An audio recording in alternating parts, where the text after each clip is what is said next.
Februari tahun 2001, Indonesia memasuki salah satu periode paling gelap dalam sejarah konflik sosial modernnya. Sebuah kota di Kalimantan Tengah mendadak berubah menjadi wilayah penuh asap, ketakutan, dan pengungsian massal. Rumah-rumah terbakar, jalanan lumpuh, dan ribuan orang terpaksa meninggalkan hidup mereka hanya dalam hitungan hari. Peristiwa itu terjadi di Sampit. Konflik yang bukan hanya meninggalkan korban jiwa, tetapi juga trauma mendalam yang masih diingat banyak orang hingga hari ini. Dan malam ini, kita akan membahas bagaimana semuanya bermula.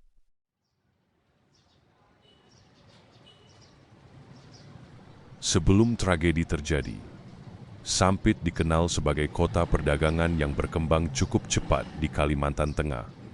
Banyak pendatang datang untuk bekerja, terutama di sektor kayu dan perdagangan. Masyarakat hidup berdampingan dengan latar belakang budaya yang berbeda-beda. Namun di balik kehidupan sehari-hari yang terlihat normal, perlahan muncul ketegangan sosial yang terus menumpuk selama bertahun-tahun. Persaingan ekonomi mulai terasa. Sebagian masyarakat merasa terjadi perebutan lapangan kerja dan perubahan sosial yang terlalu cepat. Belum lagi beberapa bentrokan kecil yang pernah terjadi sebelumnya di wilayah Kalimantan. Meskipun sempat mereda, rasa curiga antar kelompok ternyata tidak pernah benar-benar hilang. Dan memasuki tahun 2001, situasi mulai terasa semakin sensitif. Pada pertengahan Februari, bentrokan mulai terjadi di Sampit. Awalnya berupa konflik antar kelompok dalam skala kecil. Namun, situasi berkembang sangat cepat. Dalam hitungan hari, kekerasan menyebar ke berbagai sudut kota.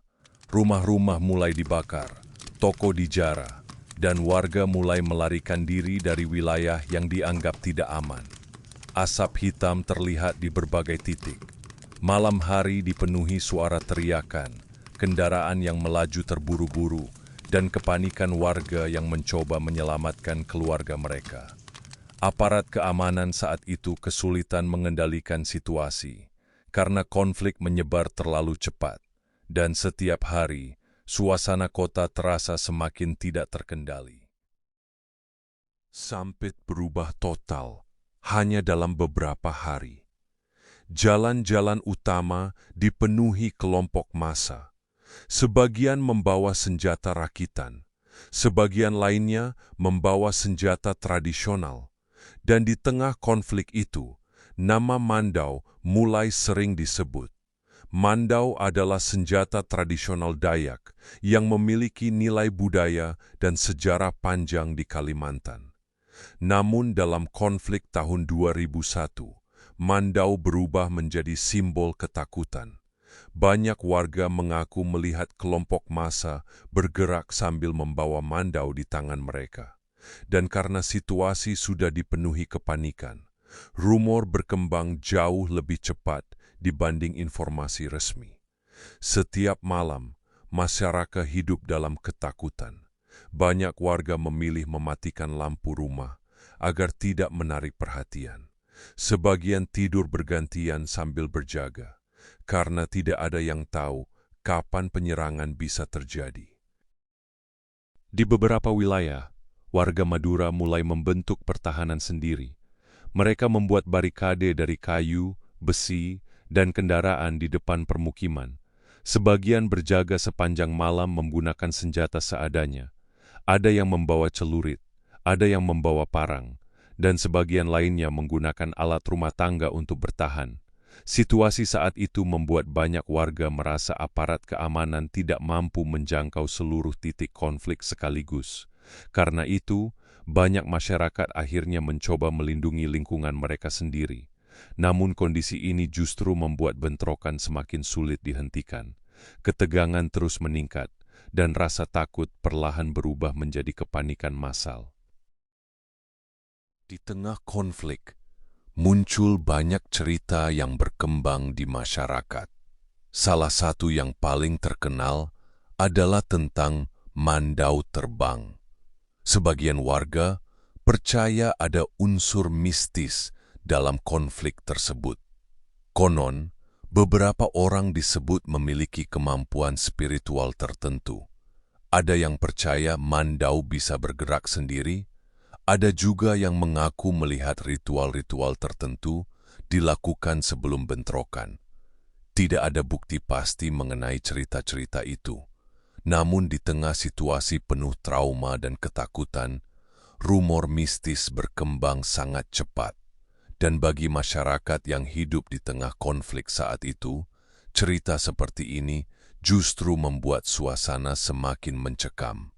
Banyak orang mulai takut keluar rumah setelah malam tiba, karena ketakutan saat itu bukan hanya tentang kekerasan fisik, namun juga tentang tekanan psikologis yang terus menghantui warga setiap harinya. Ketika konflik semakin memburuk, ribuan warga mulai meninggalkan Sampit. Pelabuhan dipenuhi pengungsi, bandara penuh sesak. Orang-orang berdesakan hanya untuk mendapatkan kesempatan keluar dari kota. Sebagian membawa koper kecil, sebagian lainnya bahkan hanya membawa pakaian yang melekat di badan mereka. Ada ibu yang menggendong anak sambil menangis. Ada keluarga yang terpisah di tengah kepanikan. Dan banyak warga yang tidak tahu apakah mereka masih bisa kembali melihat rumah mereka lagi. Asap kebakaran masih terlihat dari kejauhan saat kapal-kapal pengungsi mulai meninggalkan Sampit.